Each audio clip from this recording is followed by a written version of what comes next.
रास्ते में एक महात्मा अपने शिष्य के साथ भ्रमण पर निकले। गुरुजी को ज़्यादा इधर उधर की बातें करनी पसंद नहीं थी। कम बोलना और शांतिपूर्वक अपना कार्य करना ही गुरु को प्रिय था। परंतु शिष्य बहुत चपल था। उसे हमेशा इधर उधर की बातें ही सूझती। उसे दूसरों की बातों में बड़ा ही आनंद आता था। चलते हुए जब वो तालाब से होकर गुजर रहे थे तो उन्होंने देखा कि एक धीवर नदी में जाल डाले हुए है। शिष्य यह सब देख खड़ा हो गया और धीवर को अहिंसा परमो धर्म के उपदेश देने लगा। लेकिन धीवर कहाँ समझने वाला था। पहले तो उसने टालमोल करनी चाहिए और बात जब बहुत बढ़ गई तो शिष्य और धीवर के बीच झगड़ा शुरू हो गया। यह झगड़ा देख गुरुजी, जो उनसे पहले आगे ही बढ़ गए थे, लौटे और शिष्य को अपने साथ चलने को कहा एवं शिष्य को पकड़कर ले चले।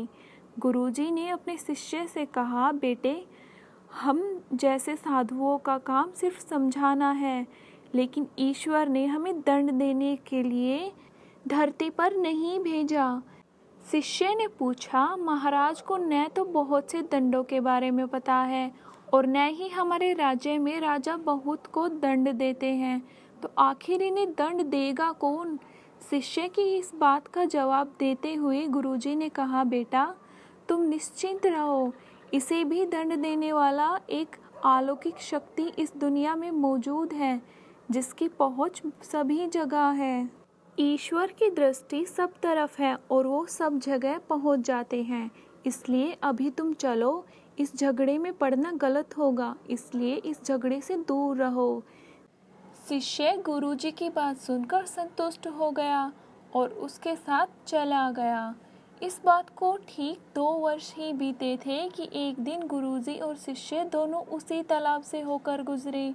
शिष्य भी अब 2 साल पहले की वह धीवर वाली घटना भूल चुका था। उन्होंने उसी तालाब के पास देखा कि एक चुटियाल सांप बहुत कष्ट में था। उसे हजारों चींटियां नोच नोच कर खा रही थी।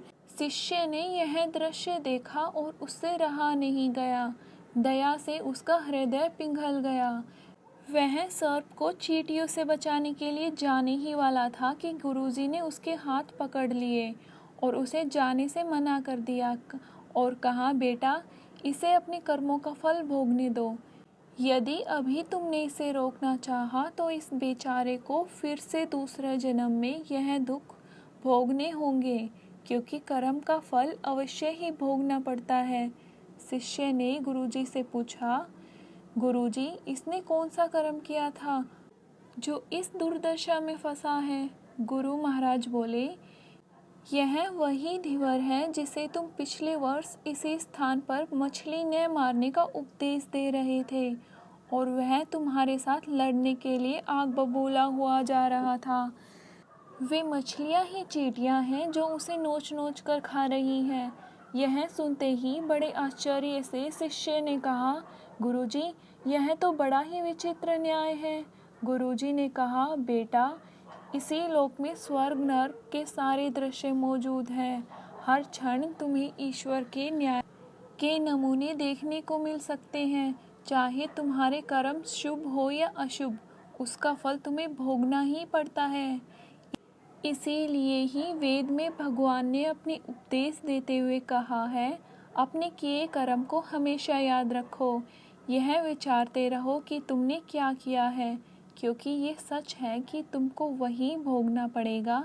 जीवन का हर क्षण कीमती है, इसलिए इसे बुरे कर्मों के साथ व्यर्थ न जाने दें।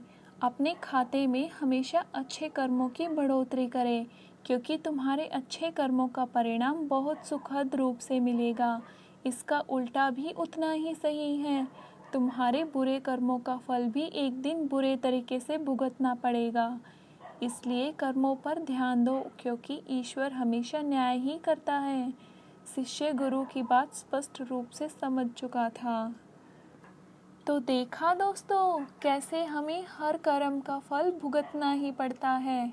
तो इसलिए हमेशा हमें अच्छे कर्म करने चाहिए, किसी की बुराई नहीं करनी चाहिए और ना ही किसी के साथ बुरा करना चाहिए।